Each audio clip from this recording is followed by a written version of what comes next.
nós estamos hoje com uma pauta bastante extensa sobre as questões ambientais. Eu queria comunicar para vocês, Vida Verde, também para os telespectadores, da participação da Prema no Conselho de Meio Ambiente Estadual, CONSEMA. É um conselho que julga recursos contra crimes ambientais, então os recursos são interpelados no CONSEMA, Conselho Estadual do Meio Ambiente, e lá os conselheiros, que são 24, analisam esses processos e dão um parecer sobre os mesmos. Então essa é uma das funções do Conselho. Além do mais, o Conselho discute eventuais normas novas, resoluções para Santa Catarina. Assim como faz o CONAMA, Conselho Nacional do Meio Ambiente, e nós aqui no Estado temos o Conselho Estadual do Meio Ambiente, que também regulamenta algumas normas e resoluções ligadas à questão ambiental. A última reunião foi a 99ª reunião e nós participamos como representantes da FIEC. A FIEC é a Federação das Entidades Ecológicas Catarinenses, que tem na minha pessoa o representante dentro desse conselho. Então, o movimento ecológico não está a par, não está afastado, está integrado nessas resoluções e nas determinações do conselho. É importante essa posição que o movimento ecológico detém desse conselho. Nós queremos também abordar hoje, nesse programa, alguma coisinha sobre o abrigo animal. Eu fiz uma visita lá. Você já esteve lá no abrigo animal? Não, apesar de que eu sei que é de um parente meu, mas eu nunca estive lá visitando. Eu estive no abrigo animal faz uns anos e hoje, quando eu fui lá, essa minha visita recente, para buscar adotar mais um cachorro, que o meu foi atropelado, um dos 3 que eu tenho, né, foi atropelado, e eu tenho que repor a guarda na minha casa e fui buscar mais um cachorrinho lá. E fiquei assim muito contente porque está muito limpo tudo, os cachorros são muito bem tratados, só que dói no coração você não poder adotar todos, né? Então eu queria pedir aos telespectadores, olhem só as carinhas de solicitação de adoção que esses animais têm no abrigo animal. Faça uma visita lá, faça uma contribuição, vão lá, busquem um cachorro, adotem um cachorro, porque eles são vacinados, são bem tratados, são contingenciados por um veterinário e então você pode ter toda a garantia desse cachorro ter condições boas de fazer um bom serviço de guarda na tua casa e também uma boa companhia, que muitas pessoas precisam da companhia de um animal. Ok? Então, abrigo animal, não deixem de visitar, não deixem de apoiar. Vamos continuar. Você tem acompanhado pela imprensa a questão das matas ciliares e agora está sendo hoje votado em Brasília. Bastante discutido, eu estava acompanhando isso. Né? E isso, o tópico na cidade são as matas ciliares. São as áreas que contingenciam os rios. Os rios, então, nascentes. Fontes, né? Fontes. O que você tem notado aqui em Joinville? A prefeitura tem ultimamente privilegiado o Código Florestal, né? Antigo, né? Não a prefeitura em si, mas o Ministério Público. A alegação da Fundema é que o Ministério Público contraria o que a Fundema licencia. Sim. Através de liminares, os empreendedores estão podendo construir até a margem do rio ou em cima do rio. E por que será que o Ministério Público de repente se volta assim contra as matas ciliares, contra esse espaço que o rio precisa ter para extravasar, para circular e para ter o espaço das enchentes? Por que será? Olha, é difícil, não se tem um conhecimento disso. Há um pensamento, né, que ele observa o entorno da área pretendida a ser construída, ela estando ocupada, pode ser ocupada da mesma forma, tá? Parece-me que esse é o entendimento, tá? Mas a administração pública, ela tem tentado cumprir o Código Florestal. Inclusive, agora a gente está tentando, aí, através de uma medida, não uma resolução, mas uma proposição, né, através do CONDEMA, para que pelo menos se respeite o plano de drenagem urbano. Ah, sim. Então, ele vai delimitar, tá, né, a ocupação da margem dos rios. não ignorando o Código Florestal, a APP, mas privilegiando o plano de drenagem, tá? Que o Ministério Público, pelo menos, respeite o plano de drenagem urbano. Essa é a proposta. Tá? Nós tivemos agora, recentemente, a demolição de uma casa na rua Timbó, e o contribuinte pagou por essa casa, que foi construída dentro da mata ciliar, em cima da mata ciliar, usou metade do rio. E nós gastamos, os contribuintes gastaram 600 mil reais para isso aí. Eu não acho justo que os contribuintes tenham que pagar por uma usurpação da lei federal, que é de 1965. Que administrador, que secretário da CEINFRA, ou então na época, não sei se tinha a Fundemo, acho que não, mas é que a Secretaria de Obras, como é que ela liberou uma construção dentro do rio, em cima do rio, reduzindo a caixa do rio? Então, o próprio prefeito está querendo fazer uma proposição, aí já foi falado aí, em 5% sobre o IPTU em imóveis dos ricos. Aqueles que têm ricos, acima de 100 mil. Pois não é. Implica em ricos. Qualquer cidadão hoje dentro da área urbana, o imóvel dele já vale 100 mil, quer dizer que ele vai atingir 100% da população. Não, eu acho que ele queria deixar de lado os lotes que estão no mangue. Ele perdeu, foi votos. Perdeu, né? Então, ele propôs que os contribuintes, todos os contribuintes, paguem esses 5% acima dos 100 mil reais do valor de cada lote ou casa, né? Mas eu teria uma outra proposta para fazer. Eu gostaria que você me fizesse um comentário. Por que não tributar no IPTU aqueles que moram dentro do rio, aqueles que construíram dentro do rio, para que eles continuem pagando bastante e enquanto eles não abrirem novamente o espaço para o rio, eles serão tributados de uma maneira bastante pesada. Você não acha que seria mais justo do que penalizar todos os contribuintes do IPTU? O justo seria penalizar quem licenciou. Ah, sim. Isso seria o justo. Certo. Porque existe o cidadão que constrói, ou construiu dentro, próximo. Liberado pelo órgão ambiental, pela prefeitura e pelo órgão prefeitura. ambiental. Então ele está dentro da lei. Ah, tá? sim. Então tem que ser penalizado, buscar nos arquivos deveria ser o histórico. O histórico de quem licenciou, penalizar os herdeiros, isso seria o justo. Ah, é muito interessante. Porque quando um funcionário público recebe algum bônus, por alguma licença, algum favorecimento, os herdeiros também são privilegiados. Exatamente. Tá? Não fica só restrito ao funcionário público, a uma pessoa, mas em todo o conjunto da família. Então, isso são gerações que são privilegiadas, com um bônus. Então, quando um funcionário público licencia, libera qualquer irregularidade, sabe, contempla, né? Que toda a sociedade vai pagar, e hoje nós temos que pagar por essa situação na Rua Timbó, devia se buscar lá nos arquivos quem licenciou isso. Interessante. Sabe, dessa forma penso eu. Sabe? Essa seria uma discussão a ser levantada em outros fóruns, não só no meio das entidades ecológicas, mas também junto ao Sinduscom, junto à CIG, ao CDL, ao CDL, ao JORPM. Então, são todas entidades que têm imóveis. Nós temos diversos que cobriram o rio completamente, como na Getúlio Vargas. Tem uma loja lá que trabalha com, não sei se é com equipamento de escritório. Ela teve até um processo por parte do IBAMA, mas construiu literalmente sobre o rio, né?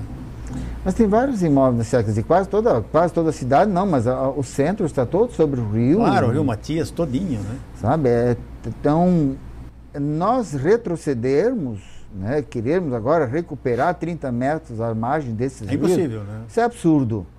Tá? Isso não existe. Seria como nós agora querermos, lógico, então também seríamos devolvermos o país aos índios, porque está tudo ilegal. Tá? Então isso já está consolidado. Temos que achar uma alternativa para essa situação. O que não se pode é continuar a permitir avançando. Como também estão avançando ainda nos manguezais, né? Isso cabe à fiscalização, não deveria ser permitido. E eu questionei hoje o engenheiro Gilberto do IPUG, né? Sim. Que no novo mapa urbano do município, ele não contempla a população de baixa renda. O nosso mapa urbano hoje, que está sendo discutido, ele contempla a sociedade, uma sociedade mais rica.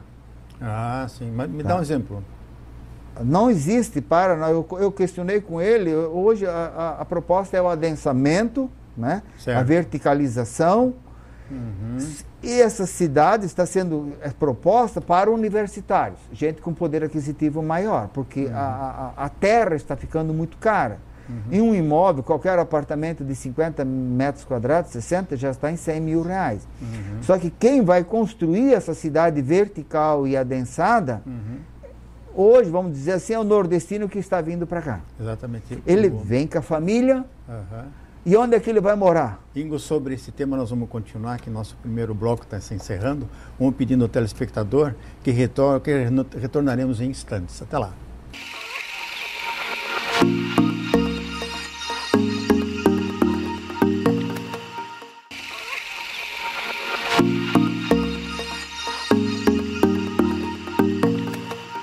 Ecologia em Ação, retornando com Ingo Bauer, presidente da Vida Verde, uma ONG atualizada, ativa em Joinville e que participa de inúmeros conselhos voluntários da cidade de Joinville, como o Conselho de Meio Ambiente e Câmara Ambiental da Fundema. Então, nós estávamos falando, Ingo, sobre a questão dos menos aquinhoados com recursos, a classe mais pobre. Você acha que ela não está sendo beneficiada dentro do plano diretor do município? Não. Não está. A cidade toda está sendo planejada para uma sociedade rica.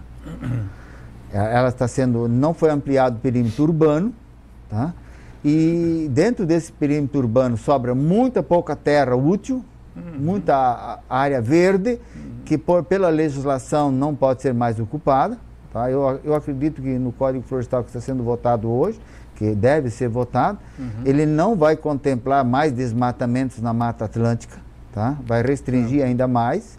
Então, maior parte das áreas verdes não vão poder ser mais mexidas. Então, esse pouco espaço vazio que ainda vai estar disponível, vai ficar muito caro. E onde é que a prefeitura pretende colocar a população de baixa renda? Eu vejo que vai ocorrer uma favelização fora do perímetro urbano da cidade. Vai para Araquari, vai para o Guaramirim. O Garuva, né? E nas áreas rurais em ocupação irregular. Exatamente. Loteamentos com escritura de gaveta.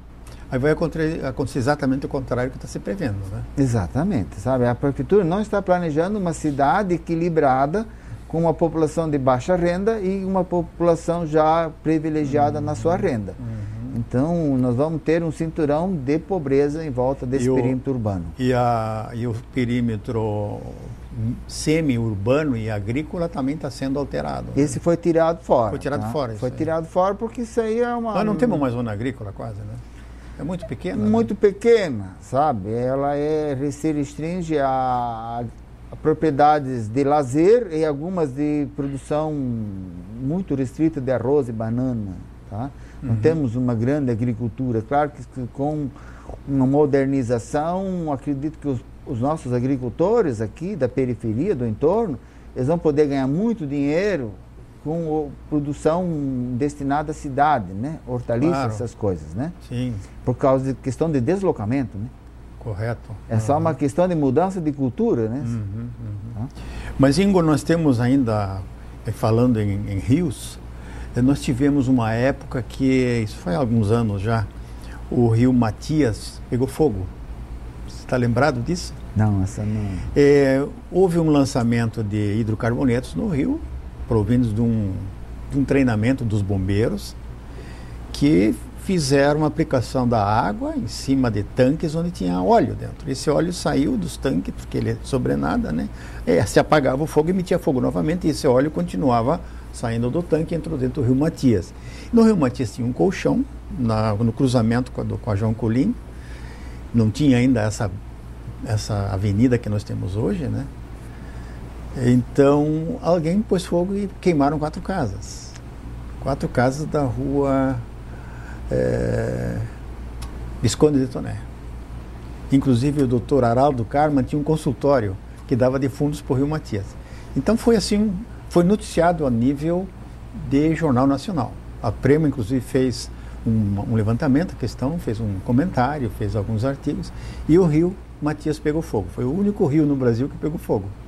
Mas é história, isso provavelmente não vai mais se repetir por enquanto. Mas o grande problema hoje, é que está em discussão há muitos anos, é o prédio verde na frente do tênis clube. Não é um prédio nada ecológico, apesar da cor deles, para despistar, né? Eles pintaram esse prédio de verde. Ele está literalmente dentro do rio Cachoeira. Então, nós mostramos imagens nesse programa para os telespectadores da ponte que cruza na frente da Fabril Lepper ali. Aquela ponte de ferro. Ela tem 28 metros de largura. Enquanto que a ponte, aliás, ali é a rua Princesa Isabel. Mas na rua 9 de março, em frente do tênis, aquela ponte só tem 14 metros, em decorrência da posição do prédio que foi colocado aqui. E ele toma parte também de uma ciclovia, ela acaba no muro dessa construção, e a calçada foi desviada para a rua, estreitando a rua naquele trecho, quando nós temos que ter 3 pistas ali, 2 que se dirigem para o norte e uma que entra para a beira-rio do lado da prefeitura. Tá aí uma pergunta, quem licenciou não sabia que isso era terra de marinha? Pois é, isso aí volta na questão que você abordou anteriormente.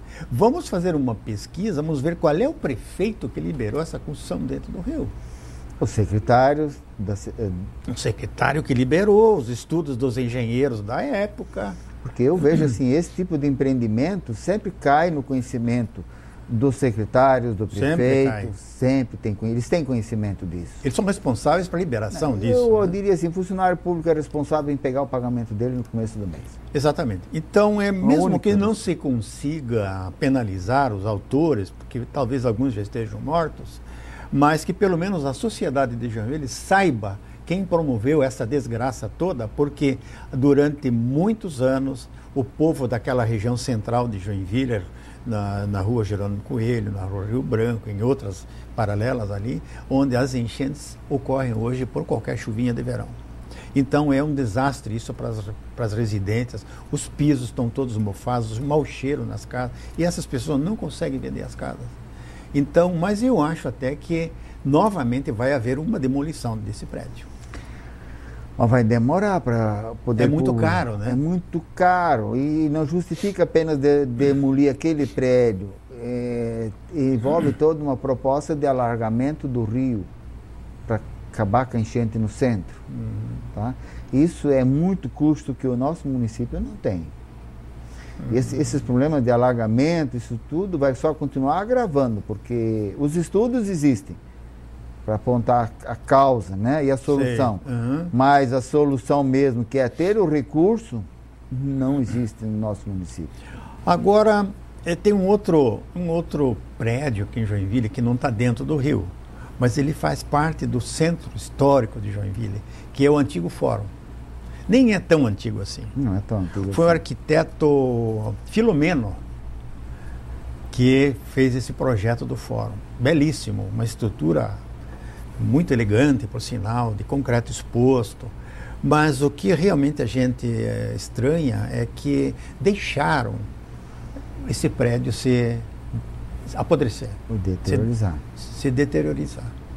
Então, no teu ponto de vista, você acha que deveria ser demolido também esse prédio, recuperado? Porque tem um orçamento aí de 7 milhões para recuperar esse prédio. Recuperar o prédio? 7 milhões, eu acho que dá para fazer umas 50 escolas com esse dinheiro. É muito dinheiro. É né? Muito dinheiro. Eu questiono, hoje ainda questionei mais uma vez a reforma do pórtico da cidade, que eu não tenho certeza, mas me disseram que foi gasto 600 mil reais. É verdade. Eu trabalho em construção civil e eu acho que não é só uma questão de achismo, mas com bom estudo eu poderia fazer talvez 3 vezes aquilo ali. Com esses 600 mil reais é muito dinheiro para uma reforma daquela. E 7 milhões para reformar aquilo ali, vamos botar a torneira de ouro, talvez, pelo menos no papel, né? Pois é, verdade. Agora o tapume está caído, né? Então há invasão de pessoas drogados ali. Mas esse é um problema barato de resolver. Eu acredito que sim. É que existe uma política não só desse governo, que eu estou percebendo que ele continua o que os outros governos faziam, é deixar degradar, tanto, principalmente a gente viu sempre isso em praças, também em prédios públicos. Exatamente. Primeiro deixar cair, para depois revitalizar, porque preservar, conservar não dá lucro para ninguém. Revitalizar dá muito lucro. Dá bastante lucro. Dá bastante lucro. Você veja aquelas casas na Rua das Palmeiras, né? Meteram fogo, né? Está lá abandonado tudo, não existe o serviço do patrimônio histórico da FAM, né? E não tem verbas para fazer aquilo, é uma demora, é uma humilhação, é uma vergonha para o joinvilense quando vêm os turistas visitar o Palácio dos Príncipes. Não dá para levar lá, né? Não dá, é impossível de levar lá. Né? É absurdo, eu não consigo compreender como é que o maior município do estado, com a maior arrecadação, e não tem recursos para nada, praticamente você não consegue ver recursos. Tá? Eu participo do orçamento participativo do município e estava destinado para 2010, né, 10 milhões, essas obras todas que foram propostas para serem gastos, esses 10 milhões, não foram executadas. Agora a prefeitura fala em cortar gastos para conseguir mais 10 milhões, de 60 para 70 milhões. Para um orçamento que é de mais de R$1 bilhão. Eu sei que se as licitações fossem orçadas de acordo com você, que é construtor da área da construção civil, você orça, teu prédio sai uma reforma 100 mil. E os prédios que a prefeitura reforma saem 2, 3 milhões. É muito caro, eu não consigo compreender. Não sei onde é que eles compram esse material de construção. Será? Eu não consigo compreender. E pela será lógica... que vem dos Estados Unidos isso? Olha, da China com certeza que não vem, porque seria bem mais barato. Tá? Com certeza que não. Mas que química é essa que se consegue assim? E pela lógica, assim, a prefeitura faz, pelo que eu tenho conhecimento, ela faz uma licitação para comprar brita, por exemplo, das empresas aqui. Como ela compra em grande quantidade, isso teria que sair muito barato. E eu não consigo compreender por que sai caro. Sai caro, certamente deve ser um cartel, né? Eu não consigo compreender porque a gente não tem tanta informação. E depois você sabe que a resolução 307 do CONAMA sobre resíduos da construção civil, nós poderíamos ter a metade da brita que a prefeitura utiliza, toda ela oriunda da recuperação dos resíduos da construção civil. Exatamente. Hoje todo o resíduo da construção civil, eu não sei para onde é que vai, porque era para ir para aquele... área de transbordo e tiragem da Santos Dumont, encerrou. Esse lá, encerrou, né? Mas tem da Dona Francisca ali em cima, do Medeiros. Do Medeiros, isso. Mas ele não recebe, quer dizer, ele só recebe uma pequena parte. É que ele classifica só o material da construção civil, né? Se tiver contaminado, ele não recebe. Olha, eu fiz uma demolição, quer dizer, eu não, meu cliente mandou demolir uma obra, tiraram 10 caminhões de 10 metros cúbicos, 100 metros cúbicos de material de construção, e eu tenho certeza que eu não fiscalizei, não cabe a mim, né? E eu só perguntei para onde é que ele iria levar isso, tá? Ele só me disse que ele leva onde que o material da prefeitura também vai. Agora, onde que é, eu não sei. Não, o material da prefeitura está indo nas margens de mangue, na beira-mangue. Olha, eu tenho uma denúncia... Terrenos da prefeitura, baldios, está cheio de material da construção civil. Nesse sentido, tem uma denúncia lá na Fundema e no Condema, já protocolei no Condema, tá?